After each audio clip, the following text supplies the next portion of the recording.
Good afternoon, it's Seth at Houghton Lodge. What I've got here is I've got a dozen or so juvenile swans that haven't got their old territory, that have sneaked up the river from down by the boat where they normally live into the territory of our resident male. Now he's got a nest on the upper beat where he's managed to hatch and rear alongside his wife, two cygnets. Now he's coming along because this is his territory. He does not like them here. He's got a family to look after and he's defending this territory. You can see he's all puffed up and ready to fight if he needs to. But they know what he's like, so they go in before there's any trouble really. But he's chasing them off and keeping our river fairly swan free at the moment, which is rather good. Right then, that's my shadow on the reeds. I'm 6 foot tall and I'm casting a shadow of about 6 foot away from me. Now these reeds from the river are probably 5 foot tall and they're casting a shadow out into the river of a similar thing. Now it's 4:30, bright sunshine and 34 degrees here.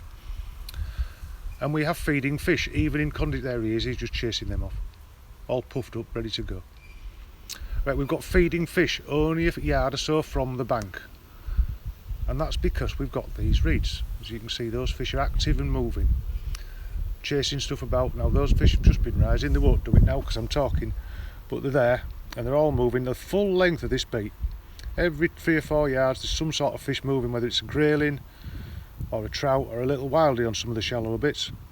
But they're there just a few feet away from the bank in the shadow that's created by these reeds. And as we walk up a little bit, you'll see the reeds aren't only there to give a little bit of shadow to the fish, they're there for the angler to stalk up behind these fish as well. As you can see, I'm only a few yards away from them and you can see them fairly easily, but it's full of flowers and insect loving plants. You can see my shadow there again. As soon as that shadow touches the water, by the way, those fish will shift. If you get that shadow anywhere near the tail of a fish, it will go, because it's not used to it. It's used to the shadow from the reeds. It's just a different shape coming above it. It doesn't know whether you are a heron or a cormorant or something like that. It's just a shape to the fish, and if it doesn't like it, it'll disappear off. But as you can see, we've left these reeds now all year. We've not cut them back at all, and they're probably about 4.5 to 5 foot tall in places. Still fishable, but you can see that we've just left them. They're now creeping out into the river, which is giving those fish somewhere to dart to hide, somewhere to scratch. These are full of shrimps and the nymphs and the caddisfly larvae, dragonfly larvae, damselfly larvae, all hiding amongst these, which give the fish something to feed on. And it encourages the fish to feed close in. And to be fair, a lot of these fish, well, all the fish that are feeding at the moment, are within 10 foot of our near bank, and it's because of these reeds. It's 4:30 in the afternoon and about 32 or 3 degrees here. If we come up here, see a little bit on these shallows. I've just spoke to fish because I would put my shadow on the water. There he is somewhere there. But you can see we've also left that starwort there in the middle. We've also left these patches of weed. We haven't taken anything away. We've just left the river to do what the river wants to do, really. All these bits of, there's some ribbon weed coming up as well. That's somewhere for the fish to shelter. Fish don't have eyelids, as I say. These fish during the day, when it's this really bright sunshine, they don't like to be in that direct sunlight.